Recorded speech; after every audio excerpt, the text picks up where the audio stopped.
Hello दोस्तों, welcome to Asian academy classes. This side your mentor Dakshayani Vandrinki. हमने अपने पिछले वीडियोस में कवर करा meaning of money, kinds of money, functions of money, money supply और क्या कहते हैं मेजर ऑफ मनी सप्लाई। हमने ये सारी चीज़ें कवर कर ली और इस वीडियो में हमारा चैप्टर जो मनी चैप्टर है उसका लास्ट कॉन्सेप्ट रह गया, दैट इज़ इन्फ्लेशन, और हमारा मनी चैप्टर ख़त्म हो जाएगा। तो हमारा जो लास्ट कॉन्सेप्ट है दैट इज़ इन्फ्लेशन, वो पढ़ते हैं। ठीक है, नाउ इन्फ्लेशन, बहुत बार तुमने वर्ड सुना होगा कि हमारी इकोनॉमी में इन्फ्लेशन आ रहा है। तो बेसिकली इन्फ्लेशन क्या होता है? प्राइजेस का बढ़ना, प्राइजेस का बढ़ना, उसको हम क्या कहते हैं? इन्फ्लेशन। किसी से भी पूछो इन्फ्लेशन क्या होता है, वो क्या बोलेगा? प्राइस अगर इकोनॉमी में बढ़ रहे हैं उसे इन्फ्लेशन कहते हैं। पर जनरली प्राइस का बढ़ना इन्फ्लेशन नहीं होता है। कुछ कॉन्सेप्ट्स हमारे को, कुछ चीज़ें, कुछ पॉइंट्स हमारे को दिमाग में रखनी पड़ती हैं ताकि हम बोल सके कि हाँ इकोनॉमी में इन्फ्लेशन आ रही है। तो चलिए पढ़ते हैं इन्फ्लेशन क्या होता है। तो इन्फ्लेशन होता है, inflation is a situation in which there is a persistent and appreciable increase in the general price level in an economy. ठीक, ध्यान से देखो, इन्फ्लेशन मतलब क्या होता है? जब जनरल प्राइस लेवल बढ़ जाता है और अच्छा खासा बढ़ता है, तब हम बोलते हैं कि हमारी इकोनॉमी में क्या आ रहा है? इन्फ्लेशन आ रहा है। क्या आ रहा है? इन्फ्लेशन आ रहा है। तो ध्यान से देखो, सबसे पहला पॉइंट क्या है कि इन्फ्लेशन होता है एक general level, increase in the general level of the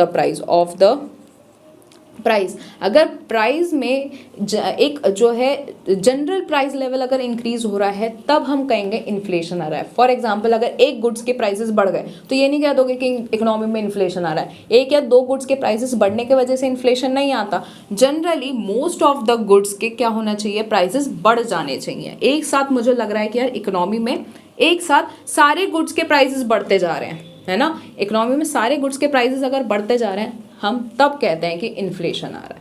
हम इकोनॉमी में तब कब कहेंगे इन्फ्लेशन आ रहा है? जब जनरल प्राइस लेवल इंक्रीज हो रहा है। ठीक है, जब जनरल प्राइस लेवल इंक्रीज हो रहा है, पर्टिकुलरली किसी एक दो गुड्स के प्राइसेस इंक्रीज होने से इन्फ्लेशन नहीं होता। ओके, दूसरी बात, जो इन्फ्लेशन है वो परसिस्टेंट और प्रोलॉन्ग्ड होनी चाहिए।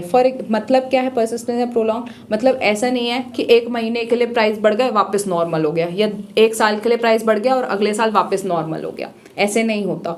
इन्फ्लेशन मतलब हम कब कहेंगे कि इन्फ्लेशन आ रहा है? हम तब कहेंगे जब वो जो प्राइस का लेवल है वो बहुत कई सालों तक के बढ़ा हुआ है, वो कई सालों तक के क्या है?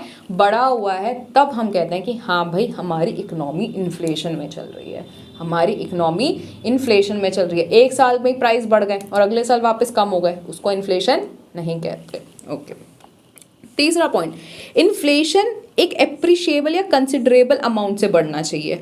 जो प्राइसेस बढ़ रहे हैं वो एक एप्रिशिएबल या कंसिडरेबल परसेंट से बढ़ना चाहिए। 1-2% बढ़ गया प्राइसेस, जनरल प्राइस जो है 1-2% से बढ़ गया, उसे इन्फ्लेशन नहीं कहते। इन्फ्लेशन हम कब कहेंगे? जब वो अमाउंट एक जनरल प्राइस लेवल जो है एक अच्छा खासा अमाउंट से बढ़ा होगा। जब मैं बोलूँ कि हाँ यार 10-15% या 20% बढ़ गया, तब मैं बोलूँगी कि हाँ भाई इन्फ्लेशन आई है इकोनॉमी में। ठीक है, ओके।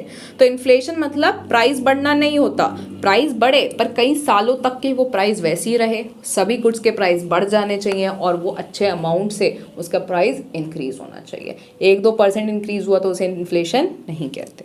ओके, तीसरी बात, जो ये इन्फ्लेशन है वो इन्फ्लेशन एक इन्फ्लेशन रेट से कैलकुलेट करते हैं। ठीक है, हमारे को हम क्या कर देते हैं कि हम परसेंटेज ले लेंगे कि कितना इंक्रीज हुआ हमारे प्राइसेस का, उस परसेंटेज को, उस रेट को हम क्या कहते हैं? इन्फ्लेशन रेट कहते हैं। क्लियर?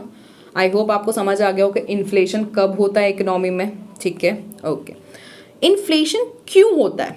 बेसिकली 4 टाइप के इन्फ्लेशन होंगे। ठीक है, अलग अलग रीजंस के वजह से इन्फ्लेशन होते हैं। पहला इन्फ्लेशन है हमारा demand pull inflation. Demand pull inflation नाम से पता चल रहा है, अगर डिमांड बढ़ जाए, किसी भी चीज़ों की डिमांड अगर बहुत ज़्यादा बढ़ती है तो उस चीज़ के प्राइसेस बढ़ने लग जाते हैं, राइट।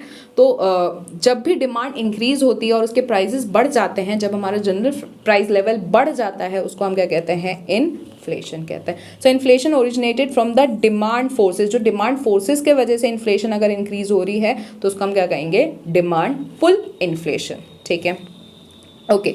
दूसरी इन्फ्लेशन होती है हमारी कॉस्ट पुश या सप्लाई साइड इन्फ्लेशन। एक तो डिमांड साइड देख लिया, दूसरा सप्लाई साइड। सप्लाई साइड में क्या होगा भाई?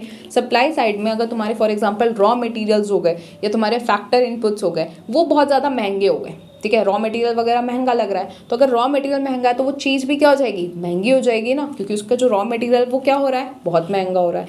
तो अगर जो तुम्हारे इनपुट्स हैं अगर वो महंगे हो जाते हैं, उसके वजह से जो कॉस्ट ऑफ गुड्स है वो इंक्रीज हो जाता है और फिर इन्फ्लेशन आता है, तो उसको हम क्या कहते हैं, कॉस्ट पुश या supply side inflation. Clear? Okay. Demand, अगर डिमांड बढ़ रही है तो इन्फ्लेशन आ रहा है, तो डिमांड पुल इन्फ्लेशन। अगर कॉस्ट बढ़ रही है गुड्स की और उसके वजह से इन्फ्लेशन आ रहा है, तो कॉस्ट पुश या सप्लाई साइड इन्फ्लेशन। ठीक, ओके। तीसरा हमारा वेज पुश इन्फ्लेशन। जब वेज रेट बढ़ जाती है, जब लोग जो है ज़्यादा वेजेस मांगने लग जाते हैं और उसके वजह से कॉस्ट बढ़ जाती है, ठीक है, प्राइजेस बढ़ जाते हैं, तब हम कहते हैं उसे वेज पुश इन्फ्लेशन। क्या कहते हैं, wage push inflation, because of the increase in the wage rate. ठीक है, okay. Next is profit push inflation. अगर इंसान को, जो एंटरप्रेन्योर्स है वो ज़्यादा प्रॉफिट मांग रहे हैं, ज़्यादा प्रॉफिट मांगेंगे तो वो अपने गुड्स के प्राइसेस भी ज़्यादा रखेंगे, राइट। तो उस केस में अगर इन्फ्लेशन आता है तो उसको हम क्या कहते हैं, प्रॉफिट पुश इन्फ्लेशन। क्या कहते हैं, प्रॉफिट पुश इन्फ्लेशन। ठीक है, ईजी है, इसके नाम से ही पता चल रहा है, इन चारों के नाम से ही पता चल रहे हैं कि किसके वजह से इन्फ्लेशन आ रहा है। तो जिसके वजह से इन्फ्लेशन आ रहा है वो हमारा हो जाएगा, क्लियर, वो हमारा उस टाइप का हो जाएगा। बढ़िया। तो हमने इन्फ्लेशन समझ लिया, इन्फ्लेशन क्या होता है, ठीक है। हमने समझ लिया कि भाई इन्फ्लेशन के क्या क्या टाइप्स हैं, क्लियर, ओके।